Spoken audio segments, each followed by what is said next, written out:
देश की राजधानी दिल्ली में ना तो पानी साफ है और ना ही दिल्ली वासी सांस ले सकते हैं।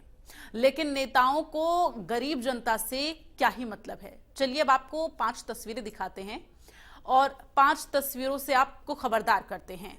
आप देख सकते हैं इन तस्वीरों में कि यहां पर किस तरीके से यमुना नदी का जल जहरीला हो गया है।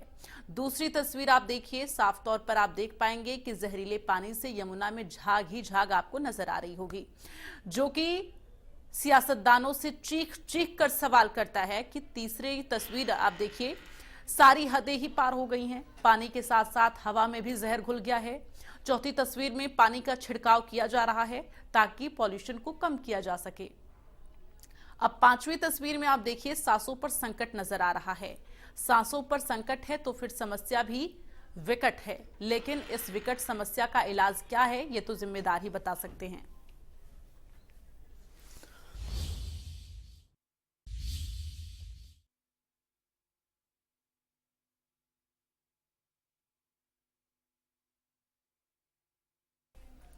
तो इन तस्वीरों के जरिए आप ये अंदाजा लगाइए कि दिल्ली में किस तरह की स्थिति है। हालांकि अब ये जो स्थिति है वो उत्तर प्रदेश के लिए भी खतरनाक हो रही है, चूंकि उत्तर प्रदेश वासियों के लिए यहां पर काफी टेंशन बढ़ती हुई नजर आ रही है। नोएडा, ग्रेटर नोएडा, गाजियाबाद जैसे तमाम जो जिले हैं वो इस वक्त पॉल्यूशन की चपेट में हैं। देश की राजधानी दिल्ली में एक बार फिर प्रदूषण का स्तर लगातार बढ़ता जा रहा है। दिल्ली के मुख्यमंत्री आतिशी ने ऐसे वातावरण के लिए पड़ोसी राज्यों को जिम्मेदार ठहराया है। दरअसल पंजाब, हरियाणा में पराली जलाने के मामलों में जो है इजाफा हुआ है। ऐसे में आने वाले दिनों में दिल्ली में प्रदूषण बढ़ने की और अभी संभावना है। हरियाणा के मुख्यमंत्री नायब सिंह सैनी ने आतिशी के आरोपों को गलत ठहराया है। दिल्ली में लगातार एयर क्वालिटी इंडेक्स भी बढ़ता जा रहा है। दिल्ली सरकार के पर्यावरण मंत्री गोपाल राय ने भी इस विषय पर चिंता जताई है। उन्होंने ये चिंता जताते हुए मीडिया से बात करते हुए कहा कि सर्दियां आ रही हैं और वायु प्रदूषण का स्तर तेजी से बढ़ रहा है। दिल्ली में खराब अवस्था में, इस वक्त खराब श्रेणी में दिल्ली की वायु गुणवत्ता है। दिल्ली में 13 हॉटस्पॉट हैं जहां एयर क्वालिटी इंडेक्स 300 के पार हो चुका है। प्रदूषण पर नियंत्रण पाने के लिए समितियां बनाई गई हैं। ये 2 तस्वीरें आप देख रहे हैं। जो पहली तस्वीर यमुना में जहर की है और दूसरी तस्वीर में आप देख पाएंगे दमघोटू हवा का कहर लगातार लोगों पर हावी है। बहरहाल हिंदुस्तान में हर मुद्दे पर सियासत होना लाजमी है, लेकिन साहब सांसों पर सियासत हो ये तो लाजमी नहीं है। अब ऐसे में सवाल तो बनता है, सवाल ये कि आखिर सांसों पर सियासत क्यों हो रही है। बढ़ते पॉल्यूशन के लिए जिम्मेदार कौन है?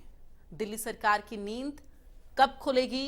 यमुना में गंदगी का अंबार लगातार है और इसका जिम्मेदार कौन है? ये तमाम बड़े जो है सवाल हैं। इस वक्त देश की राजधानी दिल्ली में पॉल्यूशन से आम जनता को कितनी समस्याएं हो रही हैं, ये जानने के लिए देखिए इंडिया न्यूज संवाददाता की एक खास रिपोर्ट।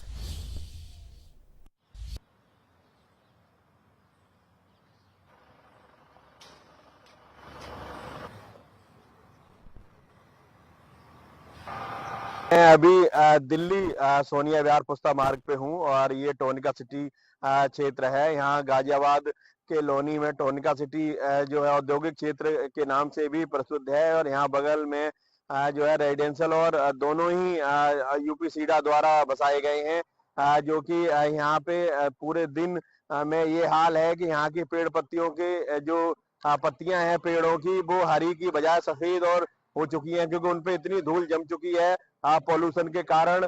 और जो है उनका रंग तक दिखाई नहीं दे रहा है साफ साफ, क्योंकि पूरे दिन जो है पॉल्यूशन की यहाँ बहुत बड़ी मात्रा में पॉल्यूशन रहता है। पूरे दिन यहाँ धूल उड़ती है और अभी सुबह 7:30 बजे ये हाल है कि यहाँ जो है सांस लेने में अभी भी दिक्कत आ रही है। तो दिन का क्या हाल रहेगा, क्योंकि पूरे दिन जो यहाँ लोग गुजरते हैं, जो भी रहते हैं, उनको सांस लेने में काफी दिक्कत आती है। परंतु जो संबंधित अधिकारी हैं उनकी बहुत बड़ी लापरवाही देखी जा रही है। न कभी सड़कों पे जल छिड़काव, न कोई अन्य व्यवस्था पॉल्यूशन को रोकथाम के लिए की जाती है। क्योंकि जिस तरीके से अभी प्रदेश में गाजियाबाद का दूसरे नंबर पे जो स्थान है पॉल्यूशन के में, वो अभी आ रहा है और ऐसे संबंधित अधिकारी लापरवाह अधिकारियों के दिल्ली में लगातार प्रदूषण का स्तर बढ़ता जा रहा है, जिसको लेकर दिल्ली सरकार ने रेड लाइट ऑन गाड़ी ऑफ का कैंपेन जो है वो रिलॉन्च किया है। इस वक्त मेरी मौजूदगी आरटीओ पे है और आप देख रहे हैं किस तरीके से यहाँ पर रेड लाइट हुई है। हम कोशिश भी करेंगे कि लोगों से बात की जाए और उनसे जाना जाए आखिर वो किस तरीके से देखते हैं। सर, मुहिम जो है वो दिल्ली सरकार की तरफ से चलाई गई है कि रेड लाइट ऑन गाड़ी ऑफ, किस तरीके से देखते हैं? लग रहा है इफेक्टिव होगा पॉल्यूशन को कंट्रोल करने के लिए? बिल्कुल होगा, क्यों नहीं होगा, बिल्कुल आपने बंद की हुई है? नहीं, बंद नहीं करी अभी, ये तो कम सेकंड की इसलिए नहीं बंद करी। वैसे करनी चाहिए क्योंकि पॉल्यूशन कम होगा, उससे फर्क पड़ेगा। सर, क्या लगता है पॉल्यूशन कम होगा अगर जिस तरीके से मुहिम चला जाए रेड लाइट ऑन गाड़ी ऑफ? जी बिल्कुल। अच्छा, हाँ जी। असर पड़ेगा पॉल्यूशन? जी जी बिल्कुल। सर, आपको क्या लगता है कि रेड लाइट ऑन गाड़ी ऑफ का जो मुहिम चलाई जा रही है सरकार की तरफ से, ये इम्पैक्टफुल होगी पॉल्यूशन कंट्रोल? ये इम्पैक्टफुल होगी, इसलिए ही जो अब नई गाड़ी आ रही है उनमें ऑटो ऑफ का ऑप्शन भी है। जैसे ही आप रेड लाइट पर रुकोगे गाड़ी ऑफ हो जाती है अपने आप ही, फिर क्लच दबाने पे दोबारा स्टार्ट होगी। तो ये तो कंपनी भी चाह रही है। बिल्कुल, तो देखिए किस तरीके से जो लोग हैं वो यहाँ पर मानते हैं इस चीज़ को कि अगर इस तरीके से मुहिम जो है वो सरकार की तरफ से चलाई जा रही है तो कहीं ना कहीं वो इम्पैक्टफुल जो है वो पॉल्यूशन से लड़ने के लिए हो सकती है। और लोग जो है वो कहीं ना कहीं, कुछ लोग इसका पालन कर रहे हैं, कुछ लोग इसका पालन नहीं कर रहे हैं। लेकिन जिस तरीके से हमने जब बात करी तो लोगों का यही कहना था कि कहीं ना कहीं ये मुहिम जो है वो कहीं ना कहीं कंट्रोल करने में लागू होगी। फिलहाल अगर आपको तस्वीरें दिखाएं इस वक्त आईटीओ की, तो लगातार वो जो धुंध है वो साफ तौर पर मौसम में देखी जा सकती है, क्योंकि लगातार प्रदूषण का स्तर जो है वो बढ़ता जा रहा है। और ग्रैब 2 जो है वो भी देश की राजधानी दिल्ली में लागू कर दिया गया है। फिलहाल अगर आप देखें तो यहाँ पर महिला जो है वो रेड लाइट पर रुकी हुई है। मैम, आपने अपनी गाड़ी बंद कर ली है? नहीं, अभी नहीं की। मैम, एक मुहिम है जो दिल्ली सरकार चला रही है, रेड लाइट ऑन गाड़ी ऑफ, आपको लगता है ये इम्पैक्टफुल होगी पॉल्यूशन से लड़ने के लिए? हाँ, थोड़ी बहुत तो होगी इम्पैक्ट, थोड़ा बहुत असर तो पड़ेगा। अच्छा, लोगों को इसमें करना चाहिए, सहयोग देना चाहिए? हाँ, देना चाहिए। बिल्कुल। तो देखिए साफ तौर पर सर, एक मुहिम जो है वो दिल्ली सरकार चला रही है, रेड लाइट ऑन गाड़ी ऑफ, आपको लग रहा है ये इम्पैक्टफुल होगी? इम्पैक्टफुल होगी, लेकिन आपकी गाड़ी तो दिल्ली में पोल्यूशन बहुत ज़्यादा बढ़ता जा रहा है, इतना ज़्यादा कि आने वाले टाइम में अगर लोग बाग जैसे सांस लेने के, अब आप लोगों को ये भी नहीं पता होगा कि ना आज के टाइम के जो लोग हैं वो कम से कम 70 या 80 तक की एज में जी पा रहे हैं।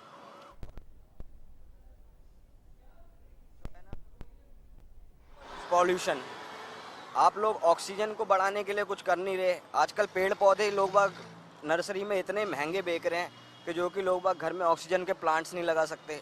सड़कों पे इतने ऑक्सीजन के प्लांट्स नहीं हैं जितने ज़्यादा पोल्यूशन है, तो फिर पोल्यूशन से हम कैसे लड़ पाएंगे?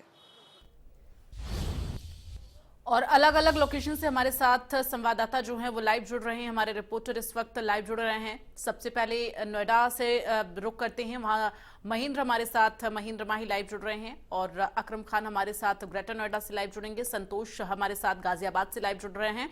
सबसे पहले महेंद्र माही, आपका रुख करते हुए, चूंकि नोएडा इस वक्त भारी पॉल्यूशन की चपेट में वो भी आ रहा है और इस वक्त दिल्ली एनसीआर तो यहाँ पर एयर क्वालिटी इंडेक्स बेहद खराब श्रेणी में है ही, लेकिन नोएडा भी अब और भी ज्यादा खराब श्रेणी में, वहां की भी वायु गुणवत्ता पहुंच रही है। फिलहाल इस प्रदूषण को रोकने के लिए किस तरह से अभी इंतजाम किए जा रहे हैं? बिल्कुल, देखो, क्योंकि दिल्ली से बिल्कुल सटा है नोएडा, तमाम बॉर्डर्स नोएडा से कनेक्टेड होते हैं। ऐसे में नोएडा में एयर क्वालिटी की बात करें तो यहाँ 300 के पार पहुंच गया। वही ग्रैब 2 की भी जो तमाम पाबंदियां लागू कर दी गई है। मगर देखिए, हकीकत में यह जो अधिकारी है, जो पॉल्यूशन कंट्रोल विभाग है, तमाम नोएडा प्राधिकरण के जो जेई यूनिवर्सिटी है, वो अपने दफ्तर से बाहर निकलने को राजी नहीं है। सुबह आप सड़कों की हालत देखेंगे तो यहाँ सड़कों पर केवल आपको धूल मिट्टी उड़ती नजर आएगी। जो वाटर स्प्रिंकल है, यानी कि जो पानी का छिड़काव करते हैं, वो पूरे नोएडा में अगर बात करें तो 10 से 5 की संख्या में वो सड़कों पर पानी का छिड़काव करते हैं। सबसे ज्यादा जो पॉल्यूशन का असर होता है वो सुबह के वक्त होता है, जब वो स्कूली बच्चे जब अपने स्कूल जाते हैं, जो लोग होते हैं अपने दफ्तर जाते हैं, उस वक्त सबसे ज्यादा पॉल्यूशन का जो अटैक होता है वो लोग झेलते हैं। तो कहीं ना कहीं जो अधिकारी है उनको और कामकाज करने की जरूरत है, क्योंकि ग्रैब 2 लागू हो चुका है। ग्रैब 2 में साफ तौर पर क्या रखा है कि जितनी भी डीजल की जनरेटर है, जितनी भी डीजल के बड़े वाहन है, उनको दिल्ली एनसीआर पूरी तरीके से प्रतिबंधित किया जाए। मगर उसके बावजूद भी सड़कों पर आप देखेंगे तो डीजल के जो बड़े वाहन है वो घूमते नजर आएंगे। ऐसे में सबसे बड़ा सवाल ये होता है कि जब पाबंदियां है तो उसके निपटाने के लिए भी कोई आधिकारिक सड़कों पर होना चाहिए। हमने देखा किस तरीके से यमुना घाट, जो कि नोएडा और दिल्ली को दोनों को कनेक्ट करती है, और कुछ दिन बाद जो छठी व्रती है उसी घाट में उसी जहरीले झाग वाले पानी में आस्था की डुबकी लगाएंगे, तो कहीं ना कहीं वह भी उनकी आस्था के साथ खिलवाड़ होता नजर आएगा। हर साल ये कहा जाता है कि दिल्ली एनसीआर में जो पॉल्यूशन है वो कम कर दिया जाएगा, मगर सरकारें एक दूसरे पे बहुत ज्यादा आरोप लगाती है। दिल्ली सरकार साफ तौर पे या तो हरियाणा सरकार पर ब्लेम डालेगी, उत्तर प्रदेश सरकार पर ब्लेम डालेगी। पहले पंजाब सरकार पर ही ब्लेम डालती थी जब वहां बीजेपी या कांग्रेस की सरकार थी, मगर वहां आम आदमी पार्टी की सरकार है, इसलिए वहां जो आम आदमी ठीक पार्टी है महेंद्र, बने रहिए आप लगाएगी। हमारे साथ, आपका रुख करूंगी। और अकरम हमारे साथ ग्रेटर नोएडा से जुड़े हुए हैं।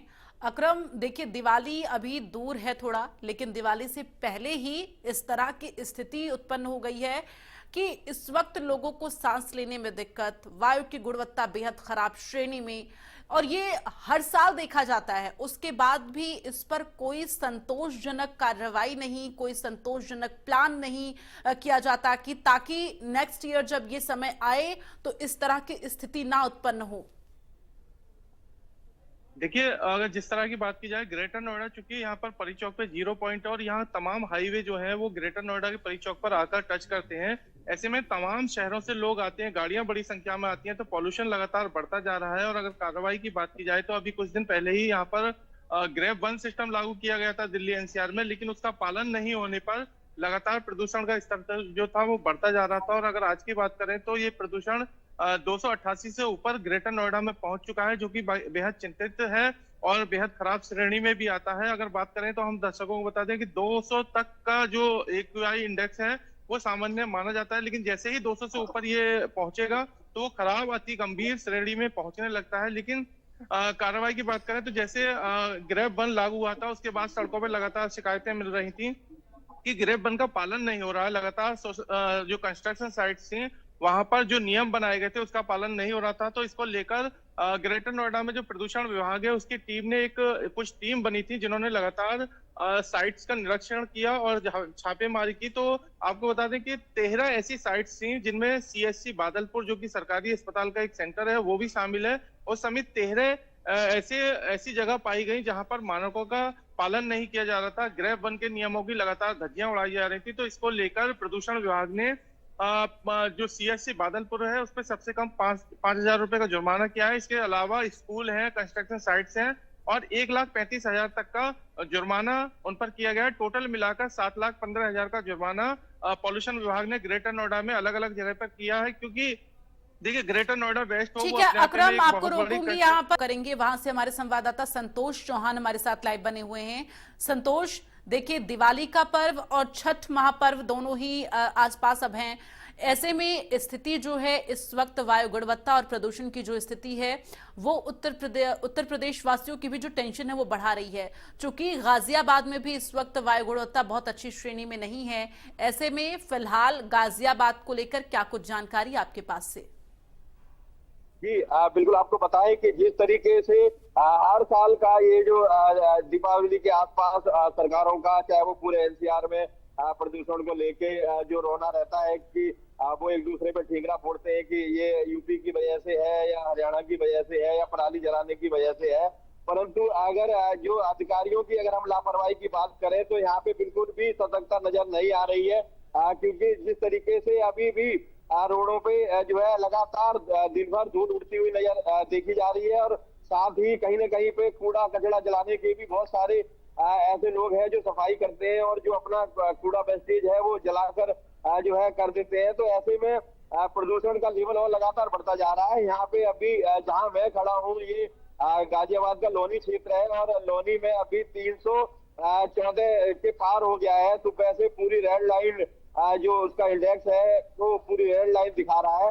तो ये बहुत ही खतरनाक स्थिति में अभी है, और ये जो है अधिकारियों की इसको बहुत बड़ी लापरवाही कहेंगे, क्योंकि सरकार हमेशा कदम उठाने का प्रयास करती है। जो ग्राउंड पे जो है अधिकारियों को ही आमली जामा पहनाना होता है। तो ये जो है कहीं ना कहीं अधिकारियों की लापरवाही कही जाएगी। जी बिल्कुल। और अकरम, अगर हम बात करें ग्रेटर नोएडा में इस वक्त एयर क्वालिटी इंडेक्स को लेकर एक बार जरा जो अपडेट है वो जरा दर्शकों को बताएं। एयर क्वालिटी इंडेक्स क्या है, कितने तक पहुंचा है? और जैसा कि हम लगातार जिक्र कर रहे हैं कि ग्रेप 2 लागू कर दिया गया है, लेकिन अब इतने से काम नहीं चलने वाला। ऐसे में जो सियासतदान हैं जो इस पर सियासत कर रहे हैं, उन्हें ये सोचना होगा कि लोगों की सांसों पर अब ये बना रही है। लोगों को सांस लेने में दिक्कत हो रही है, बाहर निकलना मुश्किल हो रहा है। ऐसे में ठोस कदम उठाने की जरूरत है और इस प्रदूषण पर नियंत्रण पाने की जरूरत है। देखिए, अगर एयर क्वालिटी इंडेक्स की अगर कैटेगरीज की बात की जाए तो 0 से लेकर 50 तक सही माना जाता है। उसके बाद अलग अलग कैटेगरी 200 तक जो एयर क्वालिटी इंडेक्स होता है वो कंट्रोल में माना जाता है। लेकिन जैसे ही 200 से ऊपर कूदेगा, 201 से लेकर 300 तक पहुंचेगा, तो वो कैटेगरी थोड़ी सी गुणवत्ता खराब में आ जाती है, गंभीर श्रेणी में आ जाती है। लेकिन जैसे ये 300 से 400 पूछेगा तो बेहद क्वालिटी खराब इंडेक्स में आती है। लेकिन जैसे ही 400 से ऊपर पहुंचेगा तो ये बेहद चिंताजनक हो जाती है। तो ये अलग अलग कैटेगरीज हैं एयर क्वालिटी इंडेक्स की, जिसको लेकर जो अलग अलग नियम है वो बनाए गए हैं। चूंकि ये 300 से ऊपर दिल्ली एनसीआर में कूद रहा है, पहुंच रहा है, तो रिकॉर्ड किया जा रहा है। तो इसको लेकर अब जो ग्रेड 2 है वो लागू किया है। लेकिन जो ग्रेटर नोएडा में आप देख सकते हैं, अलग अलग जो ग्रेटर नोएडा वेस्ट में है वो हाई राइज बिल्डिंग है, वहाँ कंस्ट्रक्शन साइट्स बड़े निर्माण पर किया जा रहा है। इसी को देखते हुए जो क्रेडाई संस्था थी बिल्डरों की, उन्होंने भी बिल्डरों से अपील की थी कि जो अपनी कंस्ट्रक्शन साइट्स हैं वहां पर ग्रीन नेट लगाएं, एंटी स्मोक गन का इस्तेमाल करें, साथ के साथ लगातार छिड़काव करते रहें ताकि जो धूल में कण जा रहे हैं उसको रोका जा सके। लेकिन ग्रेटर नोएडा में लगातार ग्रेड 1 के नियमों का पालन नहीं किया जा रहा था, जिसकी वजह से जो 13 अलग अलग संस्थाएं हैं, जिनमें सीएससी भी है और अलग बिल्डर की संस्थाएं, स्कूल भी हैं, उन पर जुर्माना लगाया गया है। और इसके साथ ही जो पॉल्यूशन विभाग है उसका कहना है कि लगातार जो इलाके हैं अब वहां पर क्योंकि नियम सख्ताई से पालन हो सके, इसके लिए वो लोग काम कर रहे हैं। अलग अलग टीम बनी हुई है। अभी फिलहाल जो कल उन्होंने ये कार्रवाई की है, उसके बाद जरूर कहीं ना कहीं हड़कंप है और लगातार जुर्माने की प्रक्रिया बढ़ाई जा रही है। इसके साथ ही जो ग्रेटर नोएडा में ग्रीनरी एरिया है वहां पर लगातार छिड़काव किया जा रहा है, पानी से पेड़ों पर छिड़काव किया जा रहा है अथॉरिटी के द्वारा। और देखिए, ग्रेटर नोएडा अपने आप में ग्रीनरी की वजह से जाना जा रहा है। और अगर ग्रीनरी होते हुए इतने खराब स्तर पर एयर क्वालिटी इंडेक्स पहुंच रहा है, तो आप समझ सकते हैं कि जहां पर इतने ग्रीनरी एरिया नहीं है वहां पर इस प्रदूषण ने कितना लोगों को हानिकारक स्थिति में पहुंचाया हुआ है। और ठीक है, अकरम बने रहिए हमारे साथ। महेंद्र, देखिए अभी किस तरह से वायु गुणवत्ता खराब है, इस बात का जिक्र हम लगातार कर रहे हैं। ऐसे में सियासतदानों की तरफ से दिल्ली के मुख्यमंत्री की अगर बात की जाए तो पड़ोसी राज्यों पर वो ठीकरा फोड़ रही हैं। दिल्ली में जो स्थिति इस वक्त उत्पन्न है, अगर हम यमुना की बात करते हैं, अभी छठ महापर्व नजदीक है, ऐसे में घाटों पर लोग पूजा करने के लिए जाते हैं। यमुना जो कि इस वक्त इतना ज्यादा दूषित हो चुकी है, यमुना का पानी, वहां पर लोग कैसे पूजा पाठ कर पाएंगे, कैसे छठ महापर्व अपना मनाएंगे, ये एक बड़ा सवाल बना हुआ है। चूंकि जो पॉल्यूशन बढ़ रहा है उस पर कंट्रोल पाने के लिए कोई सॉलिड प्लान किसी भी अधिकारी या सरकार की तरफ से कोई अभी अमल में नहीं लाया जा रहा है। बिल्कुल, देखिए एयर पॉल्यूशन के साथ साथ जो वाटर पॉल्यूशन है वो भी लगातार बढ़ता जा रहा है। बिल्कुल आपने सही कहा, क्योंकि जो छठ महापर्व होता है, ये आस्था का महापर्व होता है, ये साफ सफाई का महापर्व होता है। ऐसे में जो छठ का जो व्रत रखती है वो काफी साफ सफाई का विशेष ध्यान देती है। मगर उनकी परंपरा के मुताबिक ये भी होता है कि यमुना में उनको डुबकी लगानी होती है और वहां पूजा करनी होती है। तो जिस तरीके से हमने तस्वीर देखी, खासकर यमुना बैराज की तस्वीर, जहां जो सफेद झाग है जिससे पूरी यमुना ढक चुकी है, और बताया जा रहा है कि लगातार जो यमुना नदी में जो दिल्ली के तमाम बड़ी फैक्ट्री है, केमिकल की जो बड़ी फैक्ट्री है, उनका जो पानी होता है, उनका जो वेस्ट मटेरियल होता है, सीधा यमुना में डायरेक्ट डाला जाता है। तो ऐसे में यमुना मैली हो चुकी है। और लगातार ये तस्वीर इस साल के नहीं, हर साल आप देखते आते हैं कि किस तरीके से जो दिल्ली के मुख्यमंत्री पहले अरविंद केजरीवाल, तो उन्होंने कहा था कि 2024-25 के में जब छठ पूजा होगी तो मैं यमुना में खुद डुबकी लगाऊंगा। ऐसा लगता है अगर यमुना में केजरीवाल डुबकी लगाएंगे तो वापस वो बीमार होके जाएंगे और किसी वीआईपी हॉस्पिटल में वो एडमिट हो जाएंगे। मगर बिल्कुल तमाम बड़े सवाल हैं जिसका जवाब हर कोई चाहता है। फिलहाल तमाम जानकारी के लिए महेंद्र, अकरम और संतोष, आप तीनों लोगों का बहुत बहुत धन्यवाद। लेकिन इन सब के बीच जिस तरह से तस्वीरें सामने आ रही हैं, कई बड़े सवाल खड़े हो रहे हैं। हालांकि ये तस्वीरें हर साल सामने आती हैं और दिल्ली की सरकार की तरफ से पड़ोसी राज्यों पर ठीकरा फोड़ा जाता है, लेकिन जो स्थिति अभी दिल्ली में है पॉल्यूशन को लेकर, लोगों का दम घुट रहा